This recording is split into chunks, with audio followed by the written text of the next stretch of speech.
Welcome back to the channel, friends. Hope you're all doing well. Today's video is all about Fragile World by Kerby Rosanes. Today we are doing a detailed walkthrough of the title page and the nameplate page.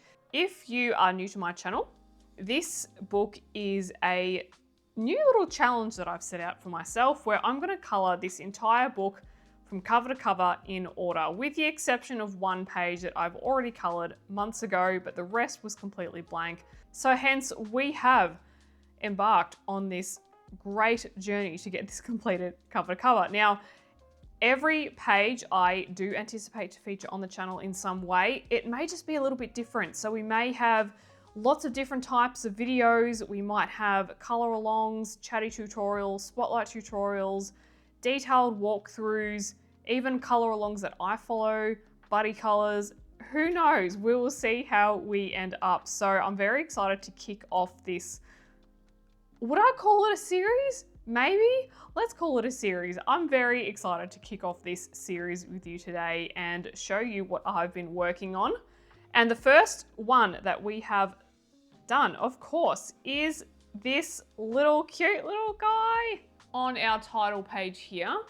So we are going to do a detailed walkthrough with exactly what mediums I have used and how I've used it today.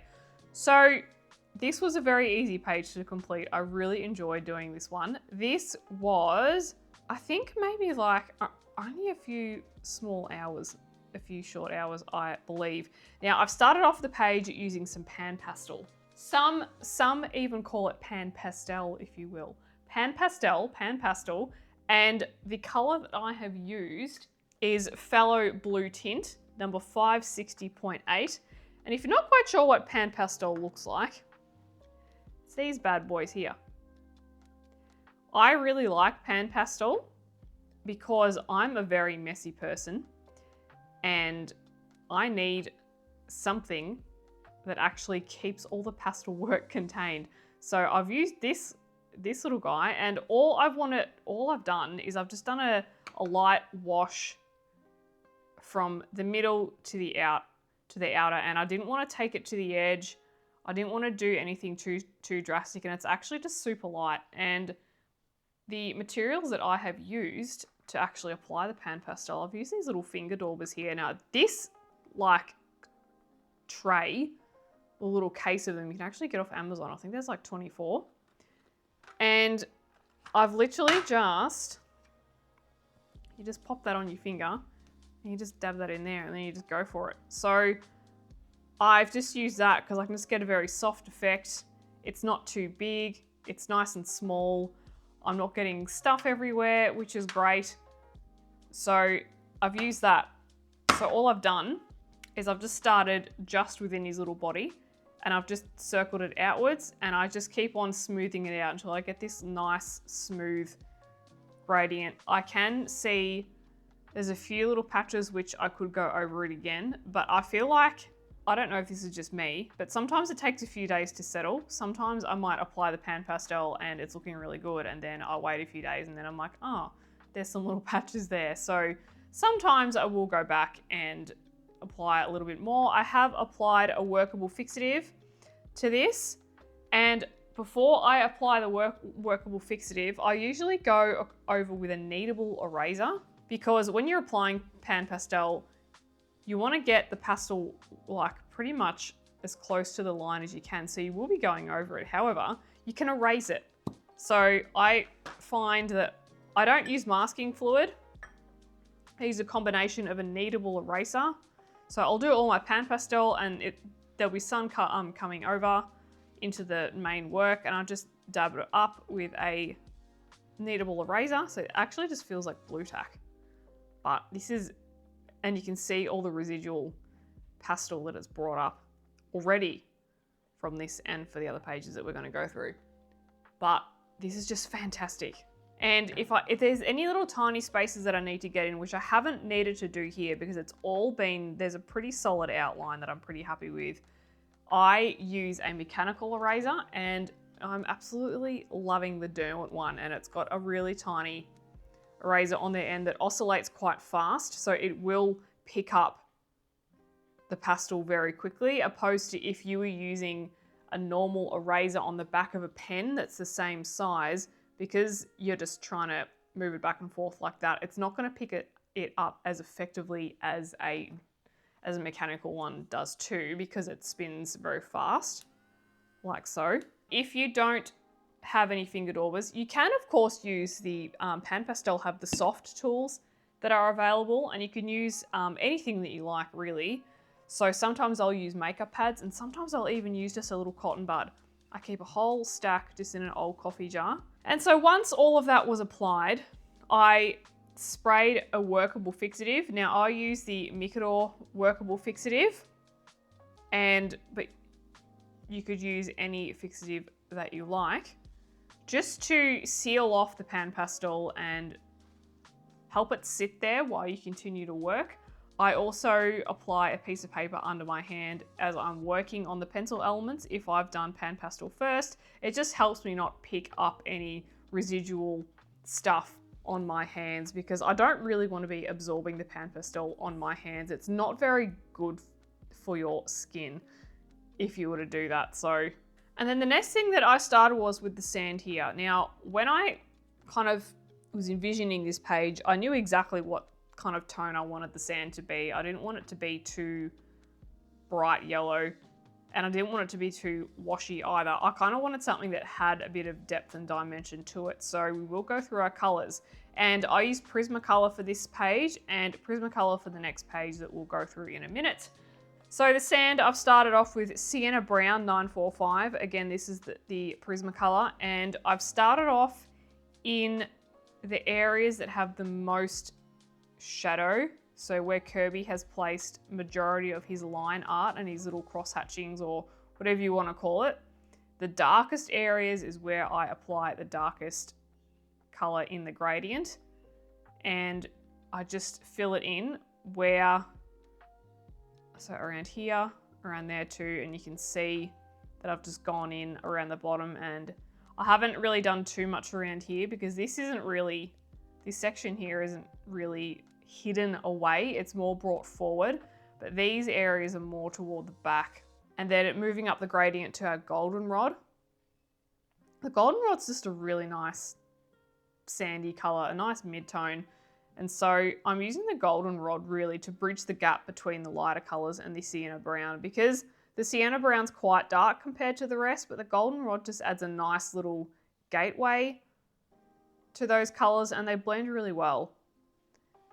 So the goldenrod is just next, and I've just brought that out just a little bit further. Again, just along these brown edges here. And also, he's got little sand on his little body too, which was not something that I really noticed until I started actually colouring in his little shell and skin as well. I didn't really notice that was there. So I was like, oh, okay. So I left that, and then I came back to those. There's a bit of sand there as well. And then trying to make those first two colors, so the goldenrod and the sienna brown, trying to bring those first two colors out to about here. So halfway, almost just over halfway, because I had two more colors to go. And because I find sometimes that if I don't bring out the darker colors out far enough, sometimes they can just get lost. So I do like to, I suppose, work a little bit harder with those. And the next one is sand, which is 940, which is very self-explanatory. Of course you would have sand when you're colouring sand. I mean, you don't have to, but I thought it was rather fitting. So the sand is probably the colour that you can mainly see, I think. And it's definitely, I've started bringing it down the bottom here. Now this is a light wash of pencil that I used once the pencil point was fairly blunt, because I was able to create this very soft kind of blend, and I just wanted to blend it out into the white. I didn't want to bring it all the way down. I have seen some people do like full-on backgrounds with this particular page, and I was like, you know what? Nope, I'm not good at that, so I'm not going to do that. People drawing like full-on scenes, it looked amazing. I knew that I just wanted to have something fairly simple for this as soon as I looked at it, so I've just kind of stuck true to it, because I knew that if I didn't do it, then I'd be kind of annoyed that I didn't, so I did. Moving on. Our last color was cream, and I've taken that right to the edge. Right to the edge, and in some spaces I have even just done a whole, like I've covered it over everything just to blend everything in.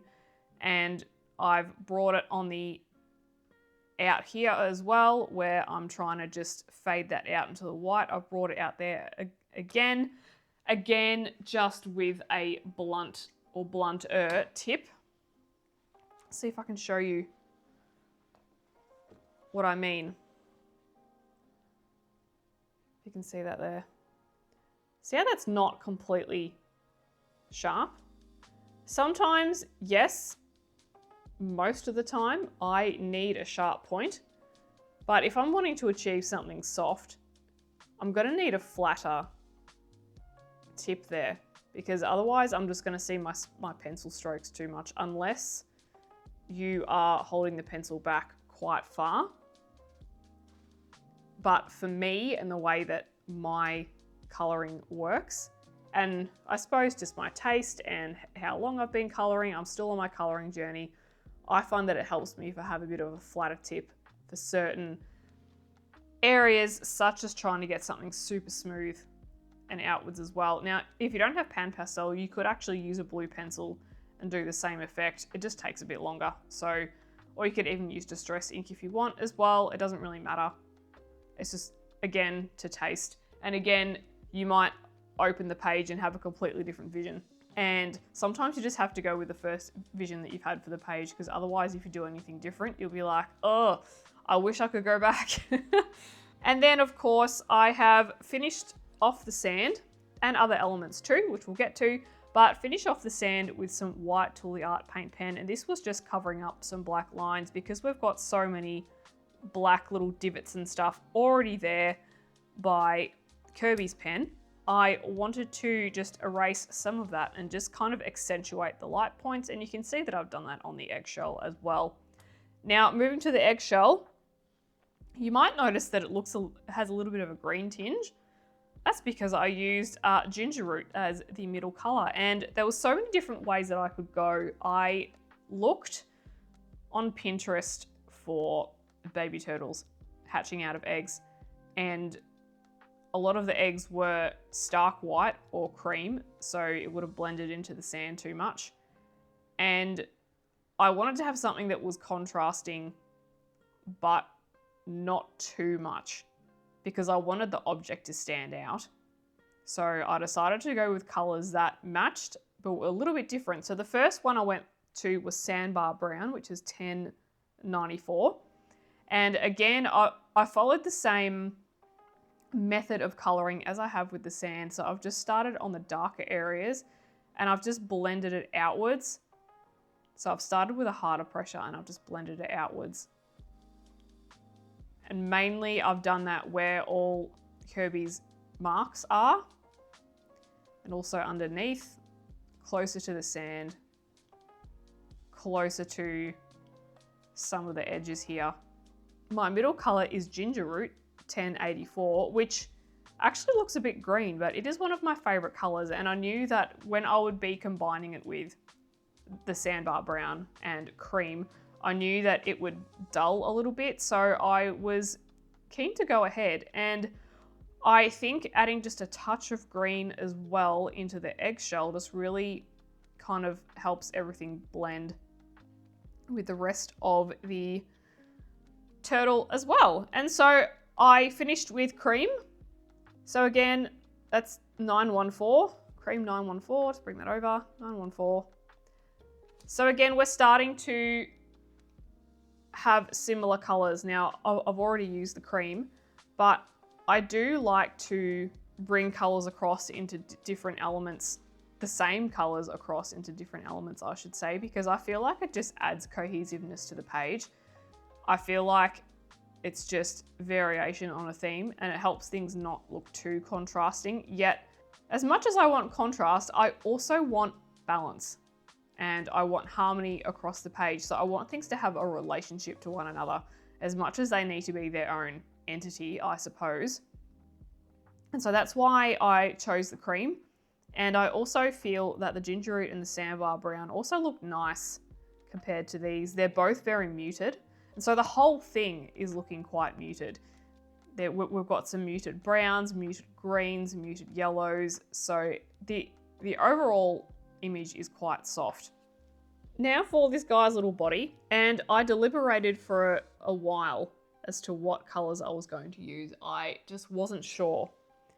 I was playing around with a few things and had a look on Pinterest as well, and you guys may have had a look at some baby turtles yourself on Pinterest or wherever, and they can actually be a bit of a grey colour when they come out, and I wasn't confident in my ability to bring a whole lot of grey to this without it looking flat. So hence why I've decided to bring just a little bit of colour in. I've tried to go for very muted browns, muted greens still. The only pop of colour that I'm really looking at is this Prussian green here, which we'll get to in a second. But in terms of the turtle body, I'm talking about his little head and his wee little flippers. Oh, he's so cute. So I'll bring those up here. So we've got sepia, 948, green ochre, 1091, moss green, 1097, putty beige, 1083, and Tooliart black, 99. And if you're wondering what exactly the Tooliarts are, this is what they look like. And you can see it's at 0.7 is the thickness, extra fine. They call these extra fine, but if you get quite a juicy flow going, they can actually get more to a medium, which I love these. I love them so much. So starting with the darkest colors, again, I'm starting where Kerby's got his shading mostly. So that's where I've got my darker colors, and then just working my way outwards. So you can see here with the green ochre especially, I've started on either side and I've brought it in because I kind of want him to look a little bit shiny. So I've wanted to have this like strip of the light color, which is the moss green kind of combined with that putty beige. Same with his little neck too, and all around here. I've wanted to have the light source kind of looking like it's forward. You guys may have heard me say that I'm not really a huge one to worry about the light source too much. It pretty much depends on the element and what looks good on the element. So I tend to not like on here, the light source is up, but on here, the light source is forward. That's just the way I do it. And again, apart from these little patterns on his little head, he's just so cute. I'm not trying too much to follow every single crosshatch that Kerby has done, because sometimes if you do that, it can just look a bit disjointed. So more often than not, I try and just look at the object as a whole and then just do the gradient according to the whole shape, not always in terms of the cross-hatching. I just use the cross-hatching as a guide and the depth as a guide. So for me, there was a lot down here. So I was like, okay, well, I'm obviously going to put my darkest colors there. But when it comes to things like this, see how I've got all these little marks and divots up here. And then I've left, like in between these little patterns here, I've left that to the lightest color because I wanted these to stand out a bit. And then I've just, his whole eye is just that black Tooliart paint pen. I've just put a white one in the middle. It just helps his eye stand out. Because we communicate with our eyes, you know, so I feel like having his eye as somewhat of a focal point just helps things stand out and look nice. And for his little turtle shell, I followed the same coloring method, if you will. So I've used sepia, which is bringing sepia and sepia, which brings through familiar colors. Marine green, which is very similar to moss green. Prussian green, Kelly green, and putty beige. So we've already used the putty beige before. So see how, again, I'm bringing out colors that I've already used and keeping it all muted because I want things to look cohesive and for there to be a relationship between all of these. So this page here, this is the completed set of colors, I suppose. Everything's muted. There are some repeats, not too many, but I'm not looking at anything thinking, oh, that color looks hot, looks weird against all of that. You know, for example, if I had an absolute like super bright purple, I might be like, oh, okay, well, I might have to work, you know, just to see if I can integrate that a little bit. But everything's harmonious, and it might sound like a bit of a like, oh gosh, that's a huge thought process, but I promise you that it does kind of come second nature the more you do it. So I'm very happy with the result for this little guy. He's super cute. So this was a great warm up to this book, and it helped me kind of just set the tone for the whole book as well. And as you can see too, I've just removed more black lines on some of the sand elements on his little body and for the egg as well. You don't have to do that. I know that not everyone likes it. It's really just preference. If you don't like adding in white lines to cover up black lines, just don't worry about it. I tend to just only like to do it on a few things. I don't like to cover up everything. And then, yeah, so I'm really happy with how just this little wash of green, because it kind of just helps separate the shell from his little body, because I feel that if I didn't do that, everything would just be looking too brown. So I'm glad that I've done that, and it kind of, for me, I feel it matches well with the ginger root that I've got in here. So now we will move on to our next page. Now I've literally just finished this page about half an hour ago. And again, another double page spread, which I've just come off the back of one. So I've done 2 double page spreads in a row. Well, I suppose this was in the middle, but I feel very, very tired now. So let's bring this into view. What do you reckon? I love the way that this came out. I was stoked actually. At first I was thinking, how am I going to make this look cohesive? Because I don't know what half these things are. I spent a lot of time on Pinterest looking up endangered plants, and I was able to find most of them. The ones that I didn't find, I just kind of made up the colors and tried to disperse everything. So let's talk about what I did first. And of course I did the background first, which is PanPastel again. And the reason why I chose PanPastel is because I wanted something super soft that I could just kind of bring in and then get lighter towards these, like the text there and the nameplate there, just something that gets lighter as we go along.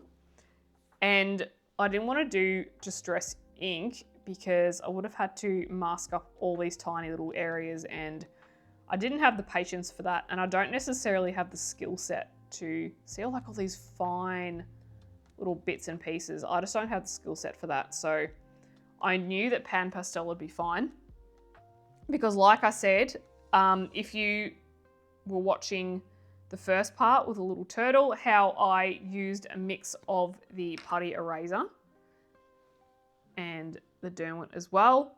So that was fine. I was able to use the PanPastel and not worry about the elements just being blue. So in terms of my method, I used my handy dandy cotton balls for this one. And all I've done, let me just pull it out so I can kind of show you. All I've done is I've started in the corner and I put paper behind, and I just kind of go like that and just work my way in.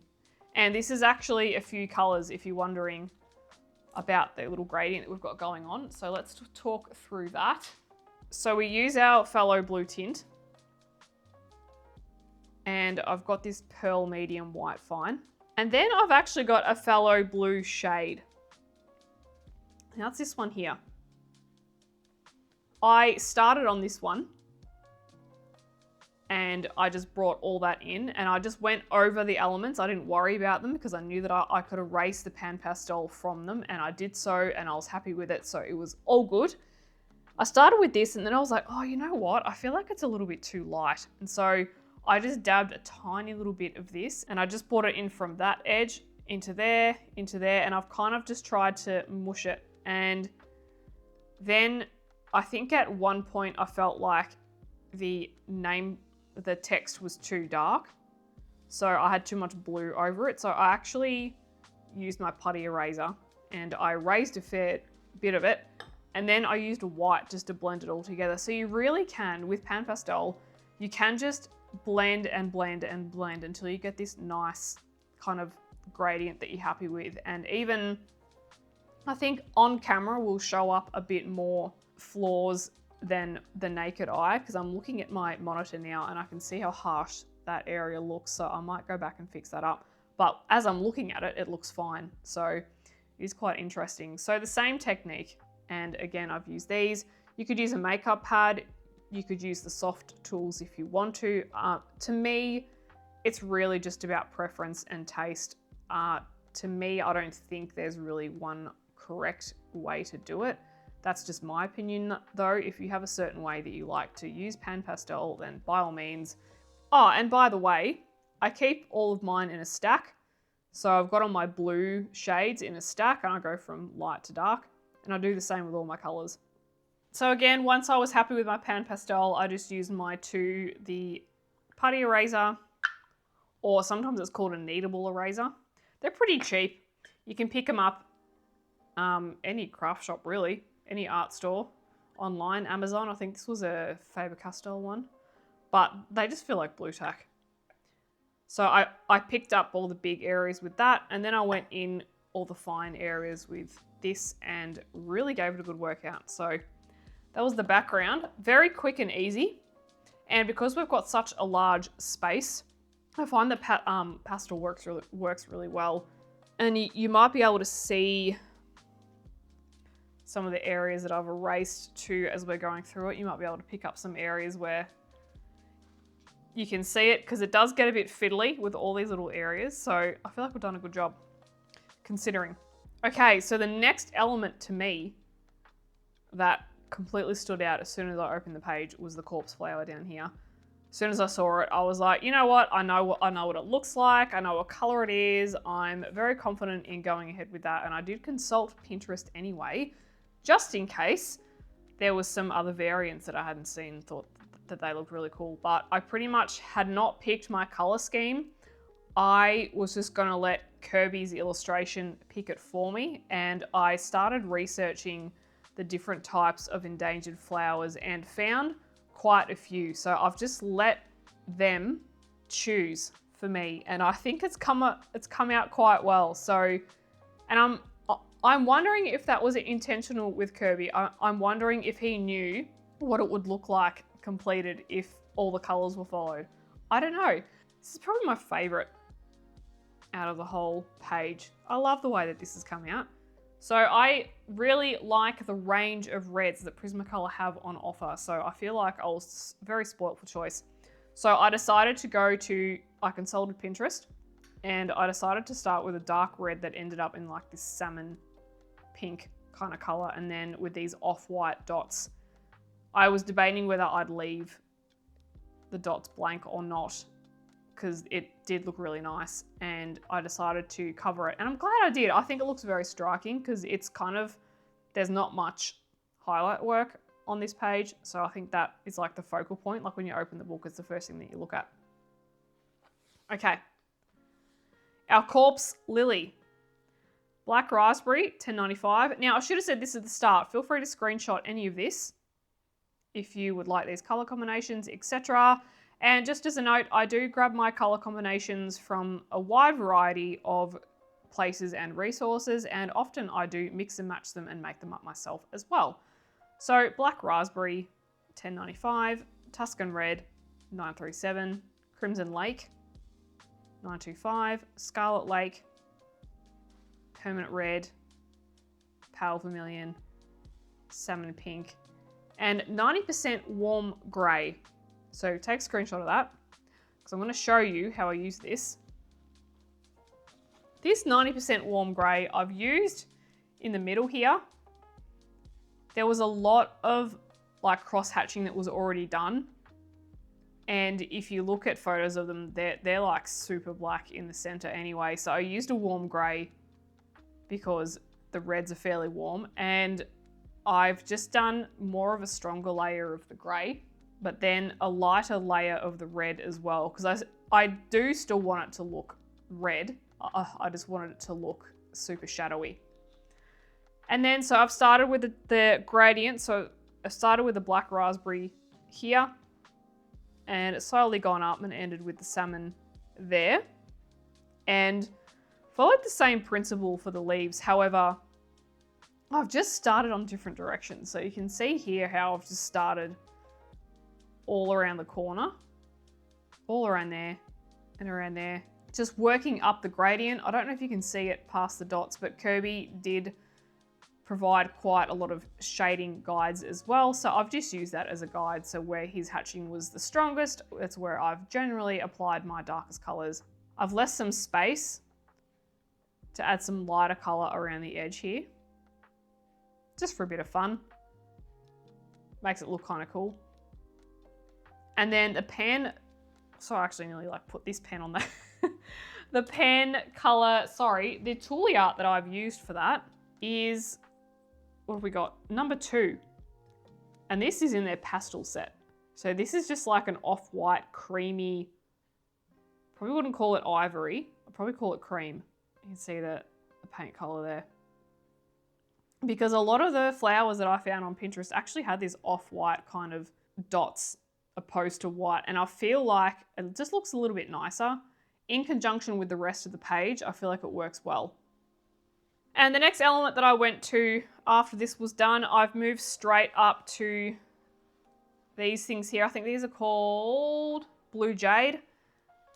This Blue Jade, there were so many varieties of colors that I could find. Most of them were a muted blue or like a really bright blue. I decided to go really bright blue because I thought, okay, I've already got really bright red. So I thought having bright blue, and they have these beautiful, really intense purple stalks and little nodes, if you call them nodes, or buds as well. In the photos, I've just tried to copy it. So in the photos, there's this darker blue underneath and like a really bright green on the top, and they blend together. I've just tried to copy that. And then on the tinier ones, I've just gone with less of a contrast and more of a full color. And the colors that I've used for those, I'll try and fit you in. Okay, so we've got Peacock Blue, 1027, and again, so starting from here with the Peacock Blue. Aquamarine is the next color, so we're working our way up. Light Aqua, again, working our way up. Parrot Green, we now flip over and start from this edge. True Green.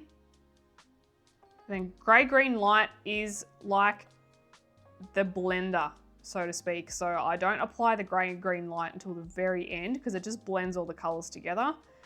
If you would try and merge Light Aqua and True Green, it can be a little bit more difficult, but I found for me, the best result for me was adding that Grey Green Light just to blend everything together. And I've only really used it on the bigger ones here. And then for the stalks, so Dioxazine Purple Hue 132 is the darkest, Imperial Violet, and then white. Now I find white and these two colors here, they work so well together. White just mushes into it so well, and I almost to the point didn't need this Imperial Violet because white and the Dioxazine Purple could actually make it.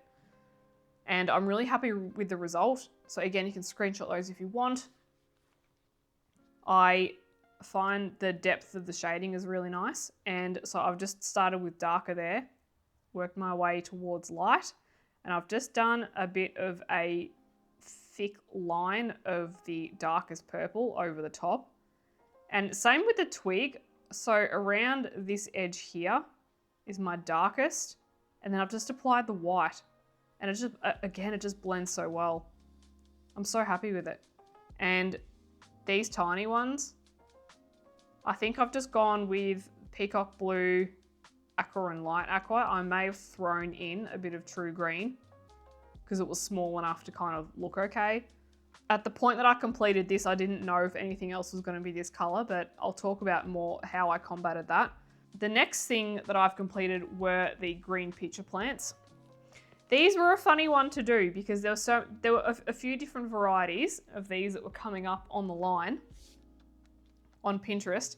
A lot of them had this rich red kind of center and it just blended into the green so well. And I was thinking, how on earth am I going to blend those together? Because I know like you're going like from red to green and it's like opposite ends of the spectrum, man. So it was a fun one to do. So all I've done is, and we will go through the colors in a minute, but I've just gone the burgundies in the middle and tried to bring them up in the center. And I've also just grabbed one of the darkest colors and done a fine line down the center. There are varieties of this that are just fully green, but the variety that I found was maroon and burgundy, and I knew that I wanted to use that in another area, and also because I already had used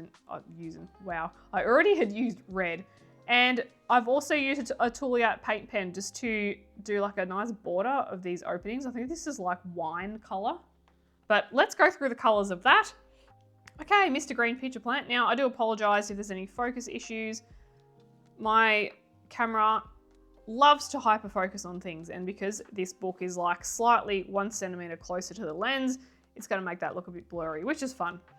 Okay, so 90% warm gray. I've really just used down the bottom there for some deep shading, but the red elements are black raspberry and Tuscan red, again bringing over colors that I've already used. So I've already used the black raspberry and the Tuscan red on an element so far, so I'm bringing them over.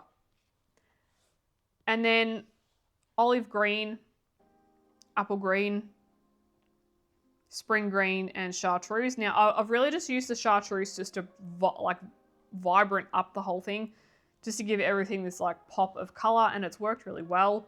So I'm super happy with how that's come across, and just been playing around with, so starting darkest area where these leaves are, where it's behind something or below something. If there's a shadow, that's where I've started with my darkest green. I've just worked my way up to the center. I've also kind of followed the shading a little bit with the reference photos as well, so that's always a handy thing to do. The centers of the pictures themselves, the photos that I saw, they were a very evenly blended green and maroon. However, I don't have the skills, so I just went for the full maroon color because I knew that I would just end up making soup, and we don't want soup. We want plants, we don't want soup, yeah? Next, I moved to these yellow flowers. So there's one of them there, but we're actually going to talk about this one down here because this is what they actually mostly look like in all the images that I found. So there's these three in a line, and then I've actually just like sprinkled them other places. So I've done a bit there, done there, and two there as well. So that when we zoom out, we've got this nice balanced yellow across everywhere. I don't just have this like plonk of yellow over here and nowhere else. So even though that is questionable, whether that was the same species, same with these two down here, I've just gone with it because I didn't want to just to have one rando yellow thing and then yellow nowhere else. And same with the blues and the turquoises of the blue jade here. Rather than just have one blob of it up there and nowhere else, I've actually brought it through to other flowers. So I've brought it through to these two flowers here, just to kind of bring everything through. And I was wondering if I was going to add it to other places, but I decided against that. I decided to go with the purple more so. So you can see I've brought the purple through here on these thistles there. Thistles? Yeah, thistles. And other two flowers here. So again, not just having one random blob of color, but try and bring it through. It doesn't matter the size of it, just bring it through. Because then it's just going to look more harmonious and your eye's not going to be just like, whoa, like over there straight away. I mean, like it is with this plant, but I feel like you can't, this just is what it is. This flower kind of naturally is eye-catching as well because it is so large and, I don't want to say grotesque, but it's just large and everyone's like, what is that? Like, there's a flower with a hole in it, you know? Like, it's naturally going to draw attention, so I'm like, I may as well make it loud anyway. So let's go through the colors for this yellow. And I feel Prismacolor just excel in their yellows as well. They are super creamy. They excel in their yellows and their reds. So, color combinations for the petals, starting with mineral orange, yellowed orange, Spanish orange, sunburst yellow, canary yellow, lemon yellow. Now, if you're doing smaller flowers, so I used all of those in the big flowers, but if I was doing tiny ones, I would just omit sunburst and lemon, for example, because Spanish and sunburst look quite similar. So this would work really well on a bigger element because there's more area to color, so you want more colors for the gradient. But when they're smaller, like you can't fit them in, so just pull out ones that you feel could be removed. And for the centers, black, sepia, dark umber, dark brown, and sandbar brown. So take a screenshot of that if you like this combination. So what I've done as well, so rather than just do like a straight black and straight line, I've curved the gradient around just to contour the middle a bit, because otherwise this is going to look a bit, it's going to look a bit weird. So I've just contoured just to enhance the shape of it, because it is quite large. So, you know, I want to just kind of look nice. And I've done the same for, you can't even see, for the other elements down here. I've done the same thing. And again, the smaller it gets, the less color you're going to fit in. So just pick which colors you want to accent, really. As you will soon see, a lot of this brown is brought out into other areas as well. So we'll discuss that. The next thing that I did was the dragon tree, which looks nothing like a dragon and everything like a tree. This was when I started to get stressed. I was really enjoying myself. And then when I started this, I was like, there are so many nooks and crannies on the tree and so much depth. Like there's so much shadow. Even when Kerby had drawn it, like the shadow was superb. I was like, I don't want to ruin this. Like this could just be, I was so tempted just to give it a light wash and leave it, but you know, got to give it a go.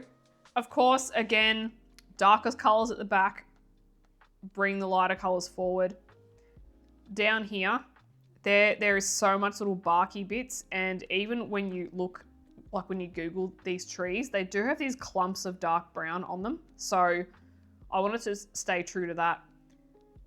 But with coloring trees, sometimes you got to be careful, because see how this versus that one over here? See how that one just looks so much smoother?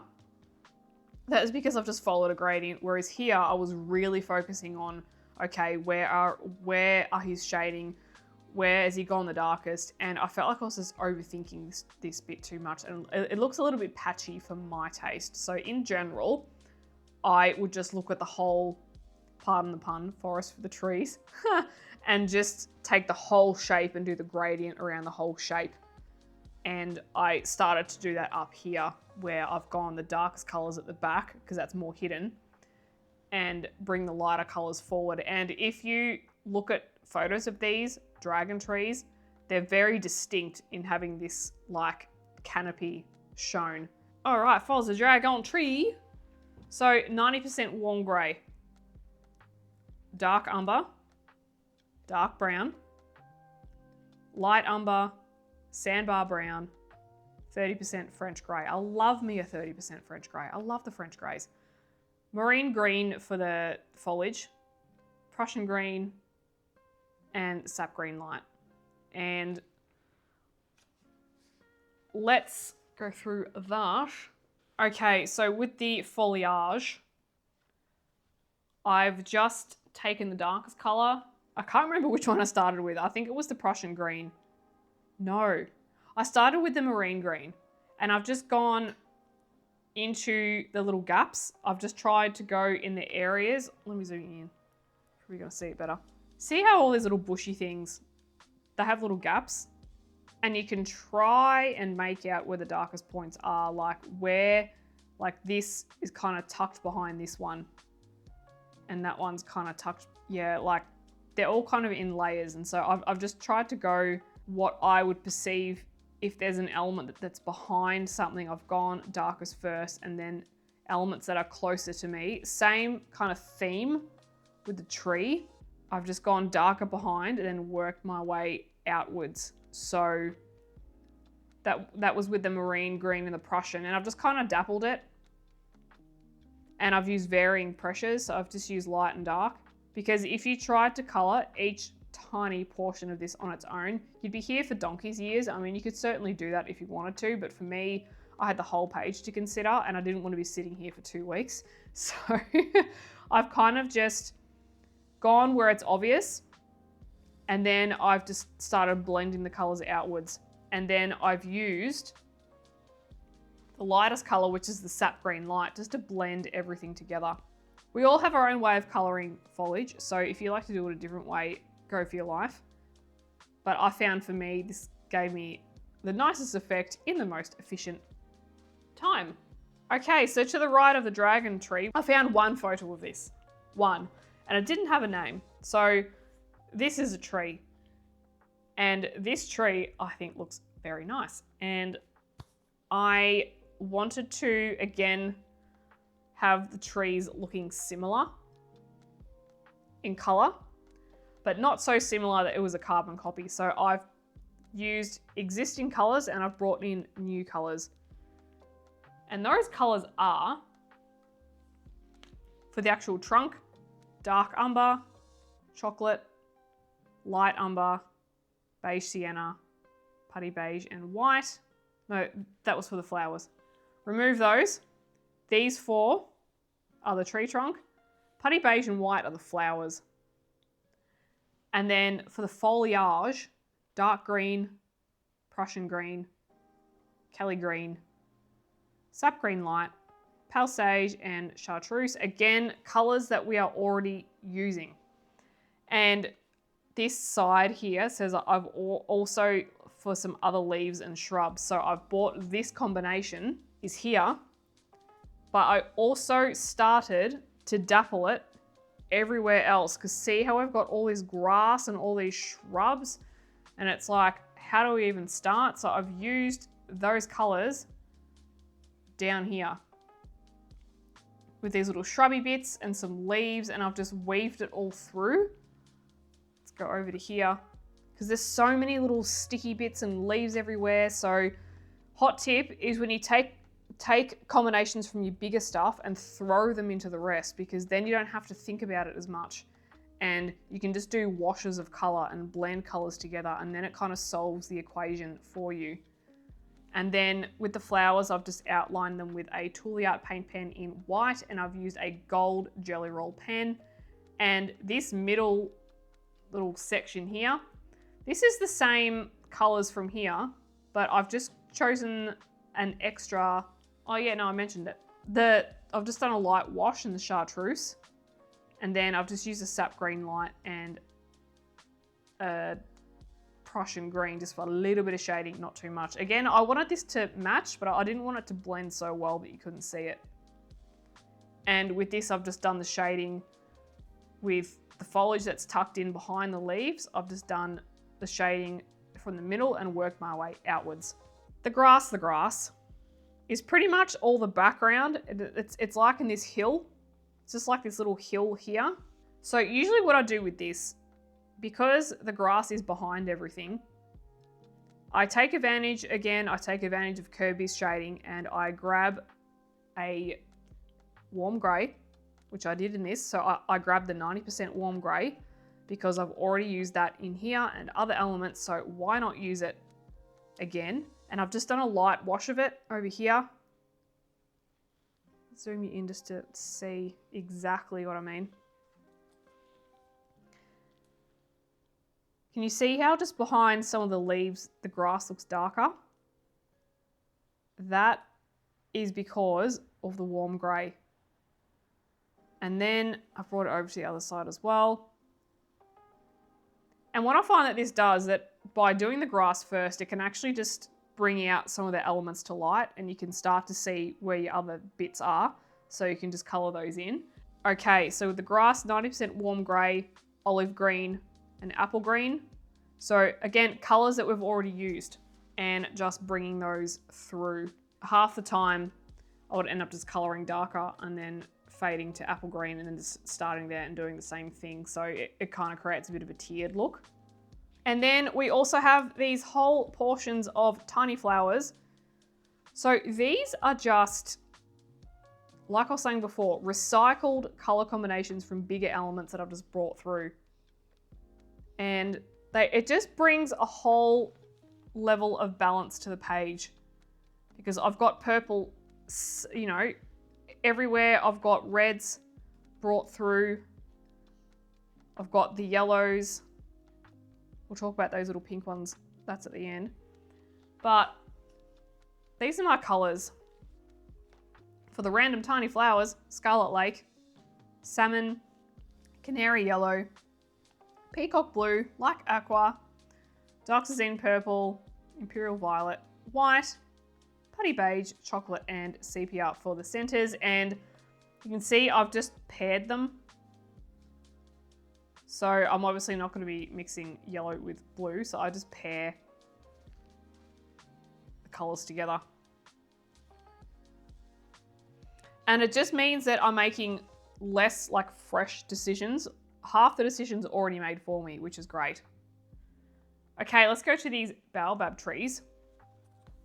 Very similar to this, slightly different. So with these, I've gone, and this is just how I like to colour baobab trees.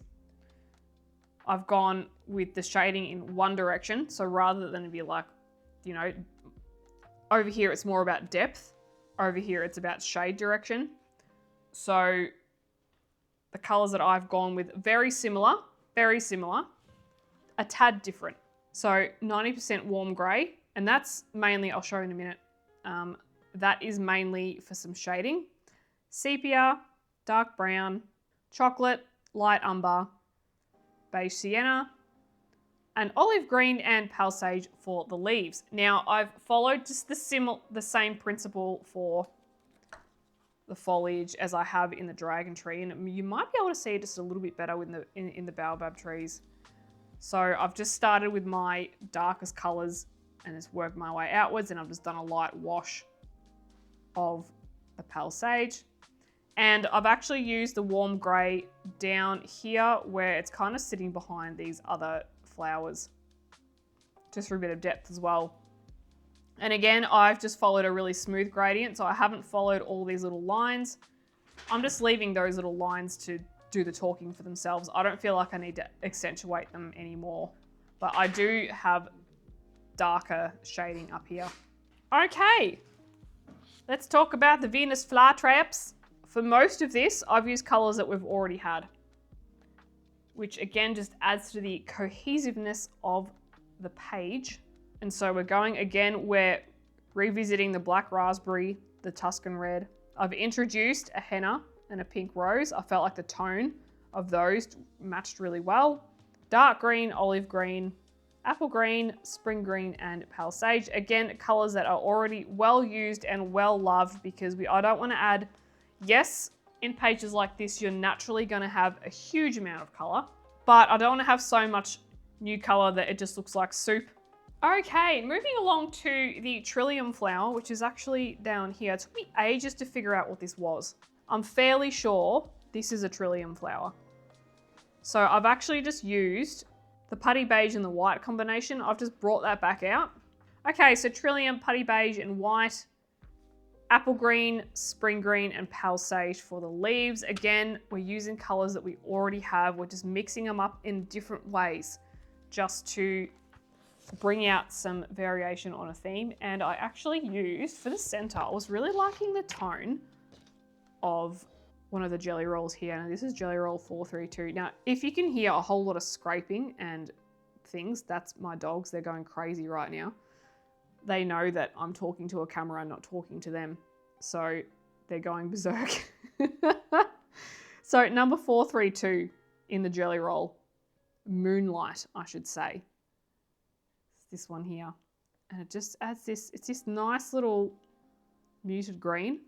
I feel like it goes really well as a center. So that flower was probably the second last one that I did because I had no idea what it was. I couldn't find it on Pinterest, and then I just randomly Googled it and then I found it. So sometimes it pays to Google things as well as look on Pinterest, doesn't it? Alrighty, home stretch, guys. Now we're going to go to these red pointy ones.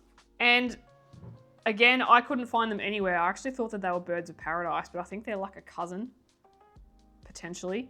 Anyway, this was what I found. This was the closest image. The closest image of what I could find that actually matched this drawing was these colors.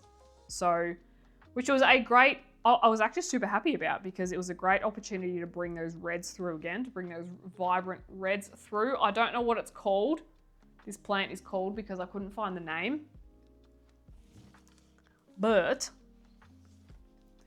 Crimson Lake, Scarlet Lake, Permanent Red, Pale Vermilion, Chartreuse, Putty Beige, and White. And I have also, let's just zoom out and have a look at this. So again, we've just got so much foliage to work with. There's just so much foliage to work with. So like I was saying, you just recycle your green combinations and apply them, simplify them, especially when it comes to smaller elements. I'd like to simplify them, add in a bit of darker grays for your shadows. Even with these tiny little leaves here, these tiny little ones, you really only need 2 colors, heck, 1 if you want to. So even just a Prussian green and a pale sage works wonders. So to finish it off, I've just added a bit of white Tooliart paint pen on a butterfly. I've added some hot pink gel pen, which actually matches with these down here. So this is just, when I looked at pictures of these, their little stems are like pink and they go to white. So I just made them pink.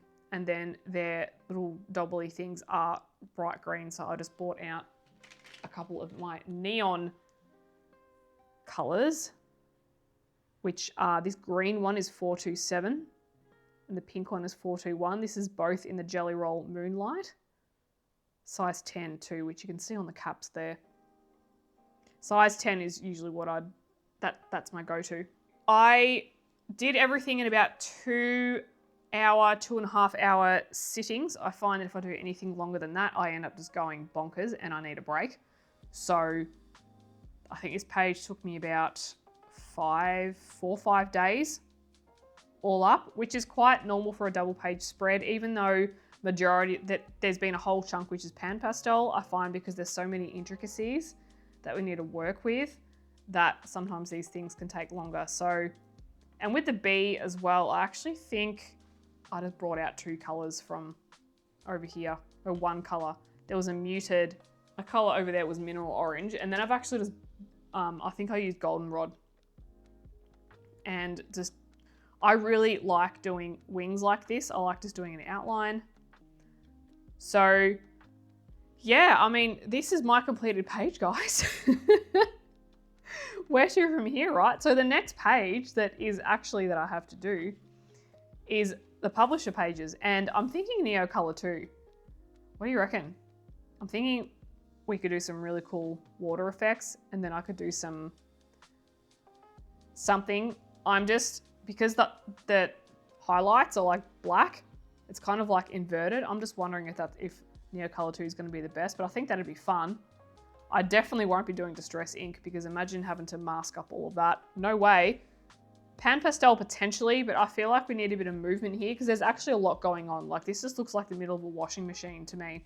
So I'm thinking if we do some Neo Color 2, then we can add a whole lot of movement in and we can make these really bright. So I'm thinking like purples, oranges, reds, throw a bit of gold in there. That could be fun. I am just debating what type of video I will do. So if you have a type of video that you would like to see with this page, let me know in the comments. It could spark some creativity. So all in all, I'm super happy with this page. I'm very proud of myself for completing it because I tend to get very frazzled, especially with all these little tiny bits and everything like that. And I know that I do love to post Kerby videos. Gee whiz, they can be difficult sometimes, but I feel like that they are well worth the result. And I thought I would have to go in and correct a lot of erased PanPastel, but I haven't actually had to do that much, to be honest. All I've done over here, because I had no PanPastel over here, all I've done is, that's just that grey, that 90% warm grey, olive green, and then I've just added apple green. It just smooths it out into, if you are looking for ways to actually colour like backgrounds and shaded areas and use pencil for a lot of depth behind elements, check out Chris Cheng. She has a lot of stuff like that that is very helpful, I found. So that was a tip I picked up from her. I'm sure there's a lot of other people that do it, but hers was the video I was watching when I realized it. So yes, I hope this page has given you some inspiration. Now, the challenge is, if you have this page blank, maybe you could go ahead and grab those colors and apply some of those colors to this page. Maybe you would like some of those color combinations for other pages. It's really up to you. Again, you can go and screenshot all the colors. I will also leave them in the description, and I will do my best to actually section them out so you know what color combination I am talking about. because there are so many different elements. But thank you so much for joining me today. It was an absolute pleasure to walk you through these 3 completed pages, which is the start of a very exciting journey in Kerby Rosanes Fragile World. Now, I did have some other votes for other books. I think Worlds Within Worlds was a close second to this, so I will do some Worlds Within Worlds pages as well. For this book, the challenge is going cover to cover, next page and the next page. So I'm just going to do everything in order. So very excited. Thanks for joining me. I look forward to seeing you in the next video. Have a great few days. I'll see you when I see ya. Bye for now.